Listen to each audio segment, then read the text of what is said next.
Hello, hello, hello, my darlings. Thank you for joining me on A Slice of Life. A Slice of Life. Someone on TikTok last night was celebrating or being celebratory about being 60. And it was like, wow, I look good at 60. Look how nice I look at 60. Look at the clothes I'm wearing at 60. Look at the high heels I can have at 60. And I'm thinking, wow, uh, isn't that normal? That's not normal, baby. When you get over here into the 80s, 60 looking mighty good. And I need for you to know that 60 is a great number. How many of you are 60? You know somebody's 60? You just turned 60? You 59, 57 on your way to 60? Baby, don't let 60 get in your way by no means. I can give you some 60 stories. And so I'm just telling you, you got energy at 60. You got energy all the way to the end if you know how to do that thing. But what is the thing that you do have at 60? It's confidence. Actually, from 40 forward, that confidence is deep. But in 40, you're still dealing with, I'm trying to get married, I need all that's going on. But when that 50 comes, I remember turning 50 and I said, oops, wait a minute, 50 more is 100. Ooh, Georgianne, come on with this. So 60, that's 40 more is 100. All right, so that's a lot of time though. See, 60 give you 40 more years. You know that. You got 40 more years. So, I like the fact that she was celebrating it, but it was celebratory in terms like it was an unusual thing. And I want you to know, darlings, that it's not unusual at 60 to have life and vigor and still want to do things. I don't know who gave that story that 60 meant you were over the hill. Well, at the time when I had my 50th birthday party at Delta Airlines, where I was working at the time, my card said over the hill, over the hill, over the hill. Baby, you better know, all my 50-year-olds know that 50 ain't hardly over the hill. However, when we were in our 20s, it was. You remember when you were 20? You remember when you were 25? Yeah, I cried at 30, so you know how I was trying to feel at 50. But I was thinking, like, wait a minute, I'm 50. What happened? When did I get to be 50? The same way I woke up one day and said, I'm 80. And I was like, oh, what? When 79 went to 80, I was like, what? What? So every time you make that decade change, it's that's gonna come over you a little bit. But 60, there's a confidence with 60. I got a friend that just turned 60. And I tell you, I'm not gonna call her name because she may not be telling her age. But she's fine and she stands on her own and she stands on her work and she stands and she said she's standing on the promises. Come on now. So 60, you have a sense of self-acceptance also. At 60, you say, you know what? That's not going away, or this not going away, or this isn't going away, and all those things you tried to hide, you say, you know what? I'm gonna let it go. I saw a lady. I wasn't able to do it when I was bald from the. You see, I'm not able to do it with the hair. I did do a little bit of my hair one day, but from the chemo. But she was bald and beautiful. That's the new thing, and so I wasn't able to do that. And I said all that to say that there's an acceptance and confidence what comes with being able to do that. I have this confidence, and you have seen me take it off. I have that confidence. I definitely have some confidence not having their teeth, but we're closer to the teeth than we were last year because it's a troubling to me and it's painful most of the time. So we're gonna work out. I saw some things on TV where I may be able to go get this done. But anyway, you gotta have confidence to do 1,300 videos with no teeth. So there's a confidence that come with 83, and there's a confidence that comes with 60. There's a confidence because you've been through some stuff. You had some experiences, some incredible experiences by the time you're 60, some memorable ones, and some you like to forget. But there's a self-assuredness about you at 60. You looking through the lens. You're looking through the lens of life with 60-year-old lens. But when you look through them, there's a self-assuredness about what's down the road. You're not worried too much about what's down the road because it's after 60 years, you had a lot of it. Now, it's not that we don't have any surprises down the road. Oh, there are surprises at every baby. Every year they got something for you. But I mean, but at 60, there's an assuredness that you either had the experience, you know somebody's had the experience, you've had enough experience to be able to deal with whatever the new thing is, but there's an assuredness that comes with 60. There's a confidence that comes with it. And all of that gives you a more vibrant presence because you're like, hey, I know what to do. I'm still that same person. When you look in the mirror, who do you see? You see that same person. You may see a little this and a little that and a little gray here and a little that, but you're still that same person. That heart is still there. That love is still there. And then you've lived various life experiences, so you possess a depth of character. You possess a depth of character and wisdom. You're wiser than you were at 50. Now you say, well, that was just 10 years ago. In 10 years, between 50 and 60, a heck of a lot of stuff has happened. And when you look back on when you're 50 and you be like, oh, I'm turning 50. Ooh, and then you look at, I'm about to be 60. I am 60. And you look back over those 10 years and say, whoo, Lord, thank you for getting me over. That's what happens. But there's a wisdom. There's a wisdom that adds to your allure, the allure about you.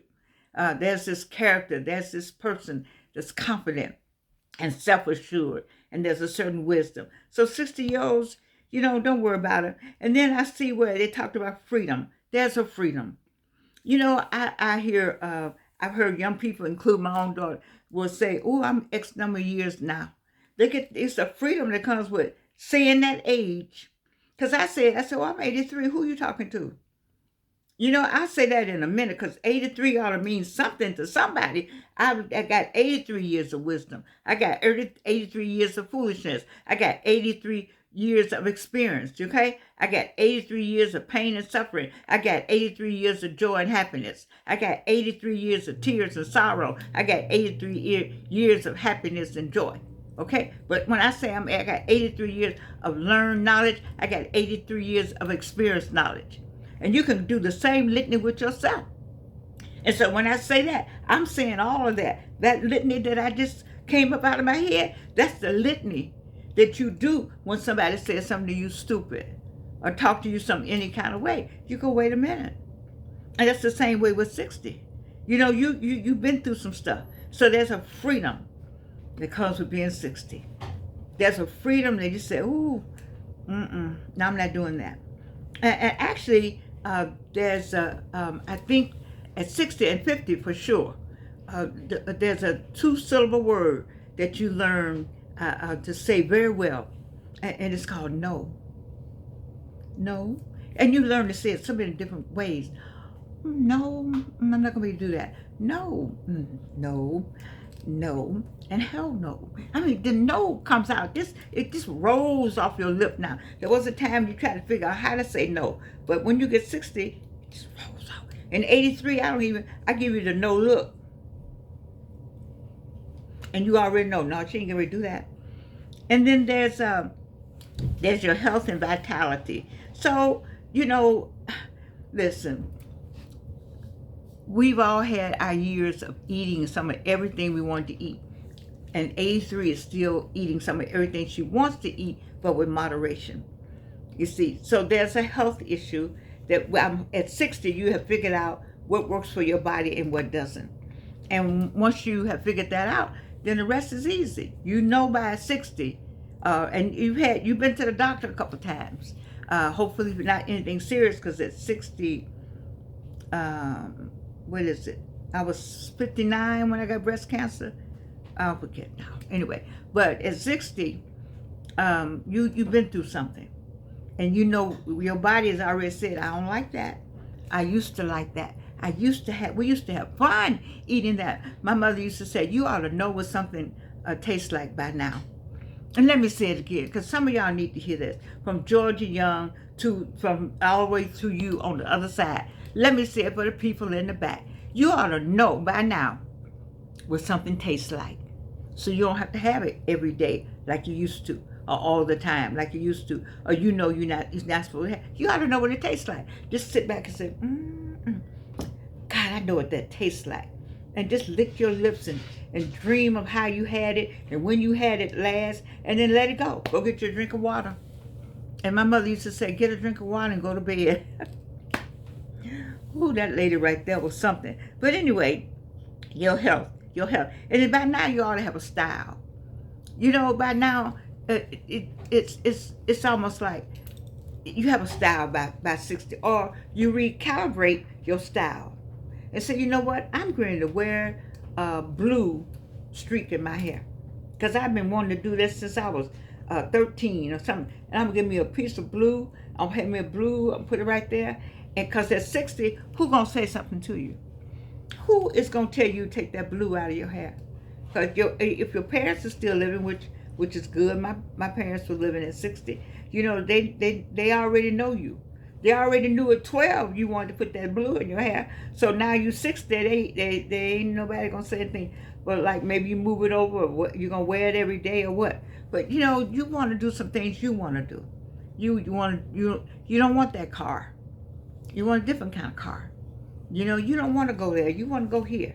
I don't want to eat that. I want to eat something else. I mean, 60 is to be admired for somebody to make it to 60, to make it to 50, to live long enough to get to embracing these different stages of your life.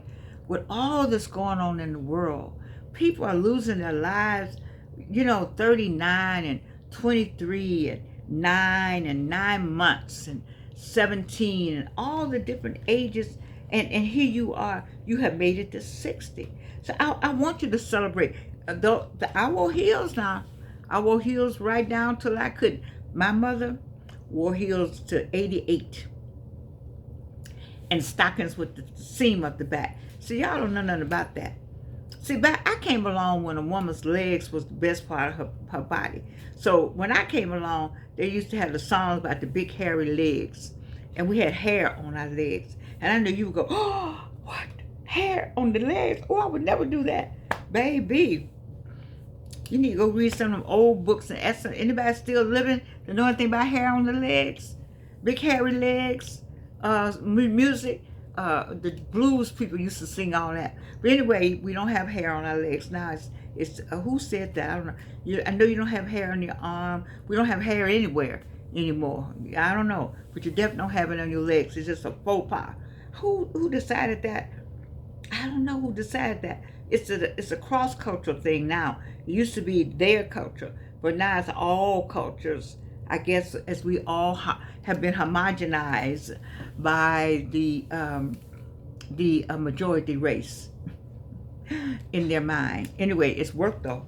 However, let me move forward and say thank you for being beautiful at 60, sexy at 60, fine at 60, well dressed at 60, confident at 60. You've experienced at 60. You have freedom at 60. And you're liberated at 60. You got your health and vitality at 60. And you got style at 60. You know who you are and you know whose you are. You know, because I need you to get over here to 83, where you can get up and put on houndstooth and something and something that says fashion t-shirt underneath it. See, you got to be able to know how to just put on what you want to put on to make sure everything was white and black and white, you know, but then have a little piece of red somewhere. I mean, all of that kind of, you know, just do what you want to do. Look how you want to look. You remember how you wanted to be grown? You couldn't wait to be 21. Nobody told you between 21 and life what was going to happen, but you couldn't wait to get to be grown. I can't wait to be grown. You know how you used to roll your eyes at your parents? Well, damn it, you're grown now. Yes, you are. So let's embrace all the grownness that comes with being 60. I love you. I got some 60 stories. And you can't do anything about it.